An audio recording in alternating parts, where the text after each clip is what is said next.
Wait! Alam mo ba na maraming mga travel-related scams sa Bangkok? And alam mo rin ba na may mga bagay sa Thailand na pwedeng nakakalito para sa mga turista? Kapit ka lang dahil i-discuss natin lahat yan in this video.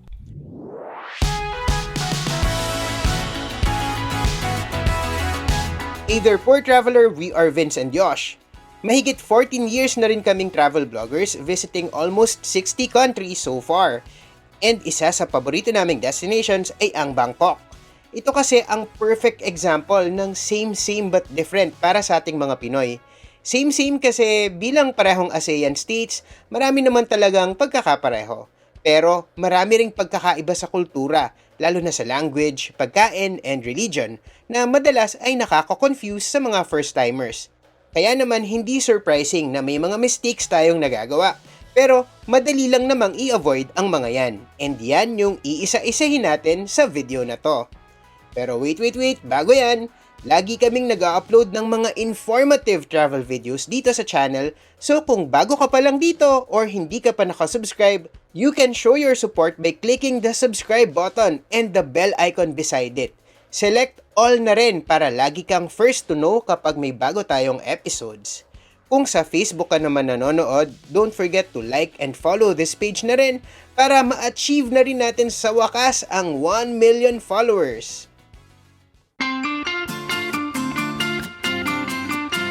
Ang official currency ng Thailand ay ang baht na roughly 1.6 pesos ang katumbas as of this recording.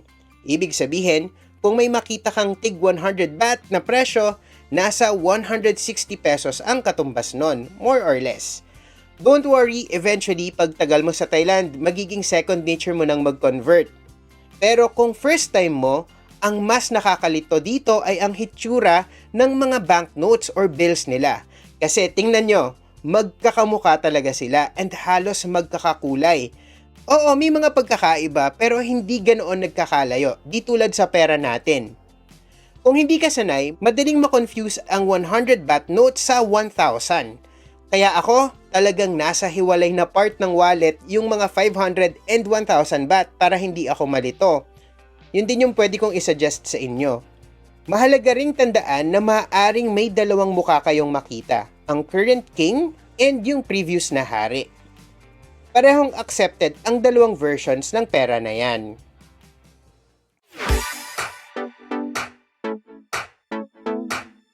Sa Batangas ako lumaki pero may lahing Bicolano ako. So nasa dugo ko yata ang pagkahumaling sa sili.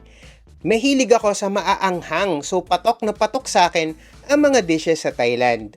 Pero kahit ako minsan nagugulat sa level ng anghang ng mga lutuin nila. Unang subo pa lang parang pagpapawisan lahat ng parte ng katawan mo. Ang tom yum, somtam or papaya salad and yung mga curries nila by default ay maanghang talaga. Pero sa experience ko, iba-iba kasi talaga depende sa restaurant. Tanungin nyo na lang yung waiter or yung tindera para sure. Even itong ground pork with basil na mukhang inosente sa unang tingin, may tinatagong bangis din. Sa Pinoy Ice kasi mukhang minudong giniling lang, pero sobrang anghang din yan by default. The good news is, dahil sanay naman sa mga turista ang mga Thai, madalas ay ina-adjust nila ang anghang level. Marami ang tatanungin ka muna kung gaano kaanghang ang gusto mo. Pwede mong sabihin na mild lang. Pero tandaan, madalas ang mild nila sobrang anghang pa rin sa pangkaraniwang Pinoy na panlasa. And yung spicy nila, minsan parang kukunin ka na ni Lord.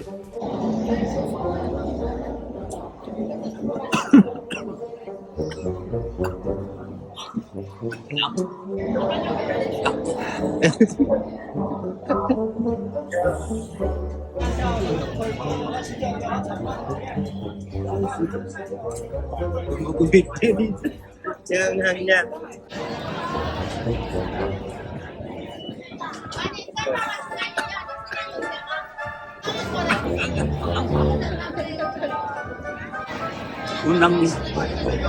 Unang higop, sili. Di na. Sobrang ulan po dito.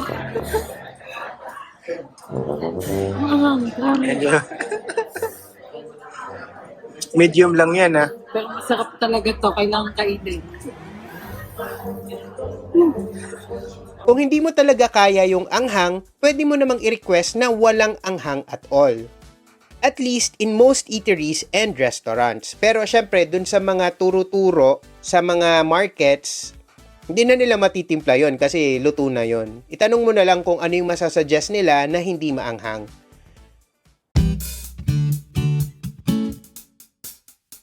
Ang maganda sa Bangkok, ang daming districts na ideal na pagstayan ng mga turista. Pero hindi sila pare-pareho ha. Bawat district ay may kanya-kanyang character.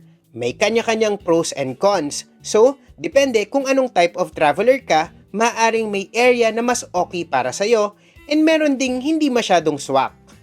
Ang perfect example dyan ay ang area surrounding Khao San Road sa Bang Lampu District. Sobrang sikat nito sa mga backpackers dahil na rin sa dami ng mga murang hostels and party places. Pero para sa akin, hindi ito pang family, lalo na if may kasama kayong mga bata.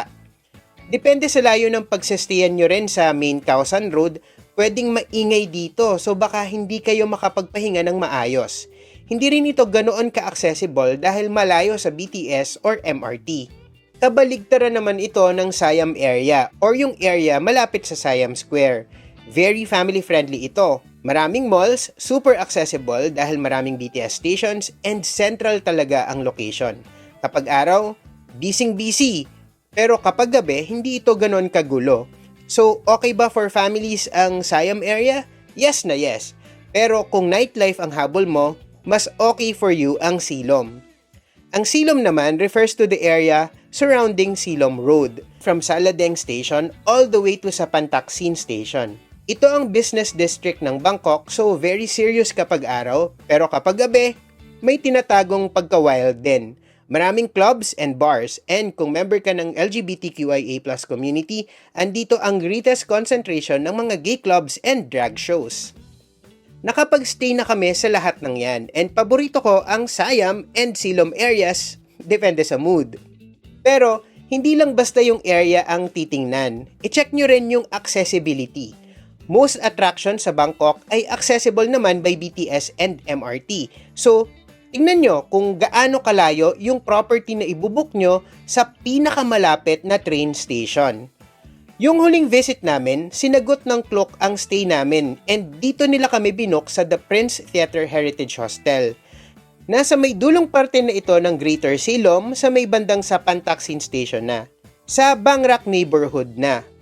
Maganda yung hostel, historic, and sinihan yung theme.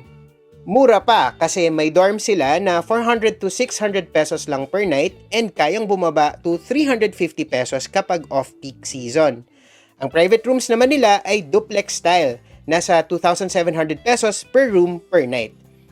Sobrang linis din and maraming paandar, like may free walking tour sila around the area and meron din sila ng Talat Noy na walking tour. Ang dami ring nakapalibot na mga masasarap na kainan like itong Sanyod na abot kaya lang pero may Michelin Bib Gourmand Award. So, gawin natin itong example. For us, pasado ang Prince Theatre Heritage Hostel sa halos lahat ng metric namin. Pero, 6 minutes na lakad ang layo nito mula sa Sapan Taksin Station, kung saan ka pwedeng sumakay ng BTS or train papunta sa ibang parts of the city. And nandito rin malapit sa Sapan Taksin Station yung main port papunta sa Grand Palace and yung mga temples like Wat Po and Wat Arun. Para sa amin, yung 6 minutes na lakad from Sapan Taksin Station or 10 minutes siguro if mabagal kang maglakad, considered accessible pa rin yun. Para sa amin yun ha, kasi mahilig talaga kaming maglakad. Yung 6 to 10 minutes, maning-mani lang sa amin yun kung lakaran ang usapan. Pero kung hindi ka mahilig maglakad, di hanap ka na lang ng iba na closer sa any BTS station. Marami naman dyan, search kayo sa Klook and may map feature naman dyan na pwede nyong i-check. And since nasa Klook na kayo, don't forget to use our promo code ThePoorTravelerKlook. Single L yung The Poor Traveler ha, and one word lang yung The Poor Traveler Klook. Para sa up to 300 pesos na discount. Pwede nyo nang i-redeem yan ngayon pa lang kahit wala pa kayong balak mag-book. I-save nyo na lang sa account nyo para hindi nyo makalimutan in the future. By using our promo code, we get credited dun sa booking. It's like telling Klook na kami yung nag-refer sa inyo. which helps us create more informative videos like this. Don't worry, it comes at no extra cost to you. In fact, magkaka-discount pa nga kayo ng up to 5%, capped at 300 pesos. Ilalagay din namin ang links to all the hotels na napagstayan namin sa Bangkok para mas madali nyo silang mahanap. Just check the description of this video and yung pinned comment na rin.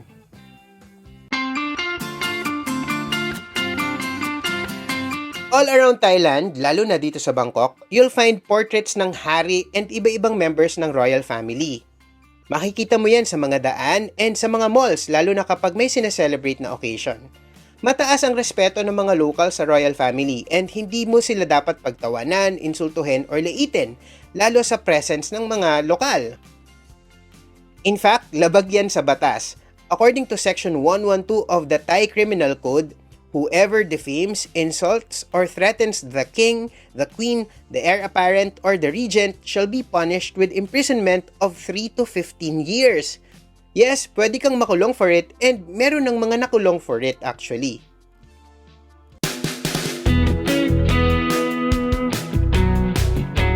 Marami sa mga key attractions dito sa Bangkok ay religious sites.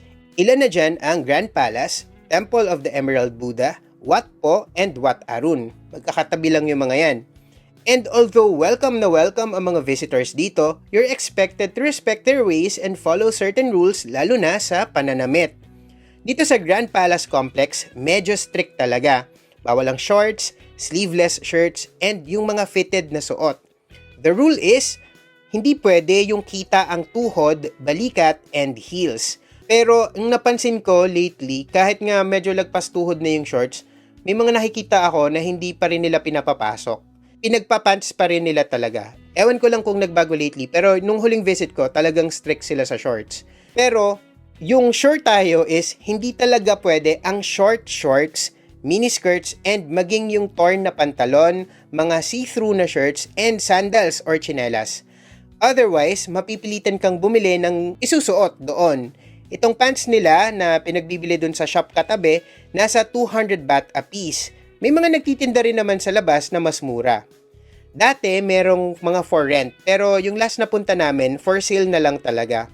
Ewan ko lang now if ganun pa rin. Kung alam nyo, let us know in the comment section below. I actually made this mistake noong last visit namin. The day before, todo remind pa ako sa mga kasama ko, kina Asta and Pai na, oh mga mi, bawal ang shorts tomorrow ha. Bawal ang shorts. Mahilig kasi kami talaga mag-shorts kapag nagta-travel, lalo kapag mainit. So, talagang sinasabi ko, tomorrow, bawal ang shorts. Ganon pa yung pagkakasabi ko. Tapos, ayun, nag-shorts ako. Hindi ko alam kung bakit. Ang saya siguro nung panaginip ko the previous night na nakalimutan ko kung saan kami pupunta. Naalala ko, papunta na kami and malayo na kami sa hostel. So, hindi na ako makabalik para magpalit. So, napabili na lang ako ng pants doon mismo.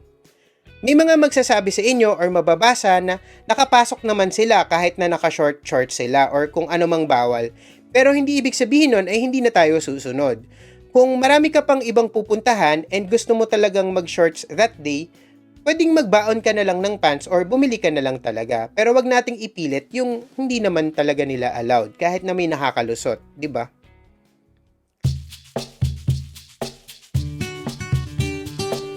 Nasa temples na rin naman tayo, marami kayong mapupuntahan na may magsasabi sa inyo na closed ito.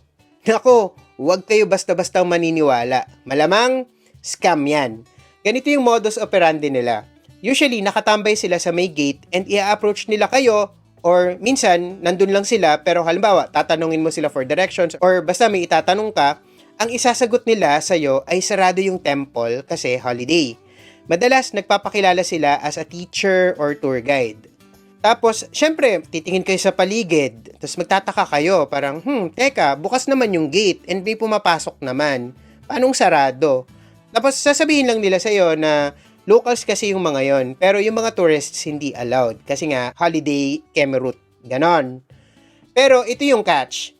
Magre-recommend din sila sa'yo ng ibang temple or ibang tourist spot na mas magandang puntahan na bukas that time. Alam ko to kasi ilang beses ko na silang na-encounter. Pero dahil alam na alam ko rin na scam sila, hindi ko sila pinapatos. Pero meron akong friend na nag-fall victim dito. Sabi niya, kapag naniwala kang closed nga, kunyari, tutulungan ka nitong scammer na to and tatawag siya ng nearby tuktok. Pero ang hindi mo alam, kasabwat din yung tuktok driver. Usually, dadalhin daw nila kayo sa ibang mga sites and madalas may stop din sa souvenir stores or jewelry store na tatagiin kayo ng bonggang-bongga sa presyo. Magaling daw sila mag-convince and may hihiya kang hindi bumili. Yung friend ko na yon, hindi siya napagastos that time kasi wala naman daw talaga siyang dalang malaking pera. Pero, ang isa pang catch, ang laki nung singil nung tuk-tuk driver sa kanya. So, hindi ko na matandaan kung magkano, pero sobrang lala daw nung charge talaga. Ang tagal na rin kasi nitong kwento niya, parang mga 2016 pa yata or 2017. Pero, nag-e-exist pa rin yung mga scams na to hanggang ngayon.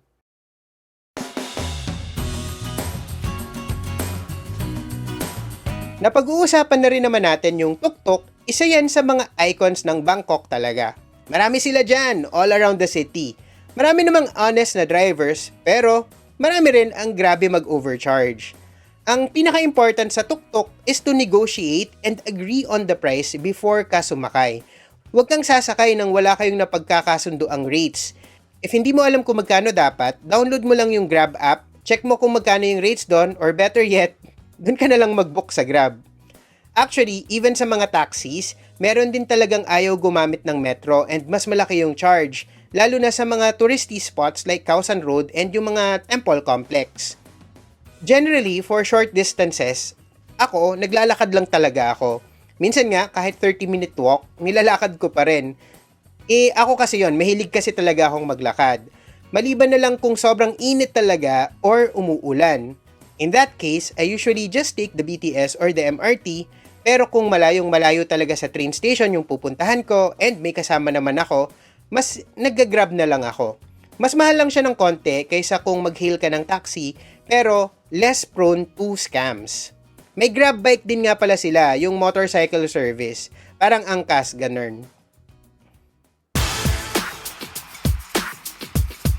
Isa pang scam na talamak sa Bangkok ay ang mga ping-pong shows, lalo na sa Patpong area sa Silom. Kung hindi nyo alam kung ano yung ping-pong show, basically ganito yan. Well, i-google nyo na lang pala kasi hindi ko alam kung paano i-explain ng hindi malaswa. Pero yes, medyo kakaiba raw siya na palabas. I say raw kasi maniwala man kayo or hindi ko pa yan natatry. Hindi rin naman kasi ako yung market. Pero ang chika is, yung mga nag-i-invite sa labas, ang panghalina nila ay free show daw kasi ito. You only need to order a drink, yun yung sasabihin nila sa'yo. So, papasok ka naman and order ng drink. Pero, ang hindi mo alam, yan ang pinakamahal na drink na ma-order mo sa buong buhay mo. Minsan, nasa 1,000 yung presyo. But ha? Kahit hindi ko pa yan na-try, alam ko yung tungkol dito kasi na-feature yan sa Scam City na documentary sa National Geographic before.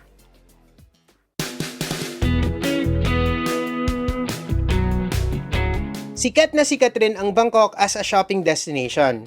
Ang saya mamili dito kasi ang daming mura and kadalasan maganda naman yung quality. Pinakadinarayo ng mga shopaholic dito ay ang Pratunam. Sa labas pa lang, marami ng mga stores ang aagaw ng pansin mo. Pero kung gusto mo ng aircon, siksik na siksik din ang mga higanting malls like Platinum and Palladium. Marami sa mga presyong naka-display dito ay hindi pa final price kasi ina-expect na nila na yung mga customers maghahagel or tatawad. So, go ahead. Pwede kang makipagtawaran. Pero mas may bargaining power ka if marami kang bibilhin. So, kung group kayo, huwag kayong pa isa-isa bumili. Mag-join forces kayo and bilhin nyo all at once yung lahat ng mga gustong bilhin ng group nyo dun sa shop na yon para makascore kayo ng mas bonggang discount.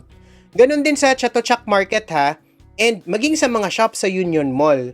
Pwede kayong tumawad pero mas maganda kapag group kayo kasi mas marami kayong bibilhin, mas malaki yung discount na makukuha nyo. Pero hinay-hinay din ha, don't overdo it kasi kung OA baka mainis naman sila or wala na silang kitain. Yung reasonable na pagtawad naman.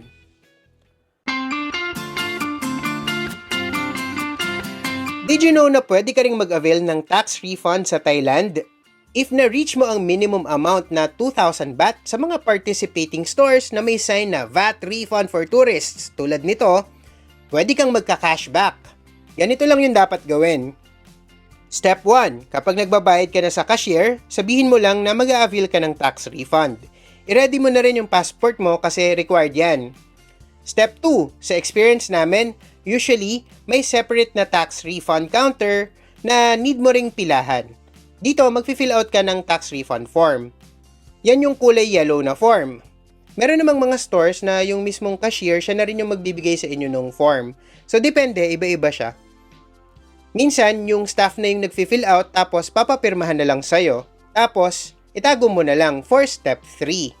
Sa airport, huwag ka munang mag-check-in ng luggage kung more than 20,000 baht ang total amount ng pinamili mo. Puntahan mo muna ang VAT refund counters na to. Specifically, itong custom check sa may departure hall. Dito, i-present mo lang yung passport and yung tax refund forms na tinago mo, yung yellow forms. Isa-stamp nila yung mga forms na yan kung okay na. Pwede ring i-check ng custom staff yung mga items na pinamili mo before nila i-stamp, kaya important na wag ka munang mag-check-in ng bags. Pero kung less than 20,000 baht yung total amount, hindi na kailangang dumaan dito sa counter na to. Pwede ka nang dumiretso sa step 4. After mong makalagpas sa immigration and security check, doon naman sa airside ng airport, hanapin mo lang ang tax refund counter, kung saan ipepresent mo ulit yung passport mo and yung tax form. Again, kung more than 20,000 baht ang pinagsama-samang cost ng mga resibo mo, dapat may stamp yan. Kung less than 20,000 naman, okay lang na wala. Yung sa akin is 14,000 baht lang, so walang stamp. Di naman ako nagka-problem. Tapos, ayun na, iaabot na nila sa'yo ang pera. In Thai baht yan ha, pwede mo pang ipambili ng pasalubong yan or ipangkain or ikip mo lang, bahala ka. For reference, itong huling trip namin, yung pinamili ko ay 14,000 baht yung total cost. Tapos yung nakuha ko ay 630 baht na refund. Malaki-laki rin yun na 630 baht. Si Vince naman, 18,000 baht yung total cost and yung nakuha niya is around 840 baht. So pag kinompute mo siya, hindi ko alam kasi baka meron pa mga deductions whatever, pero around 4.5% yung na-refund namin from dun sa total cost. Nga pala, may mga pagkakataon daw na sobrang haba ng pila dito sa VAT refund counters. So, kung may bala kang mag-refund, agahan mo ang dating sa airport. Nung last 2 times namin na pag-refund, maiksi lang naman yung pila kasi maraming staff. Pero ewan ko rin, baka merong times of the day talaga na medyo humahaba yung pila. So agahan nyo na lang to be safe. Ayun, alin sa mga mistakes na to ang nakommit mo before? And meron ba kayong gustong idagdag dito sa listahan? Share nyo na lang sa comment section below para makagawa tayo ng part 2. Sa next video, yung mga common tourist mistakes naman sa Osaka and Kyoto ang ililista namin. Kung ayaw mong ma-miss yan, you know the drill, subscribe na to this channel kung hindi mo pa nagagawa, and hit the bell icon beside it, and then select all para notified ka kapag may new videos tayo. Kung sa FB ka naman nanonood, please like, share, and follow this page na rin. Kung meron kayong questions, comment lang kayo or follow and message us on Instagram, X, formerly Twitter, and TikTok.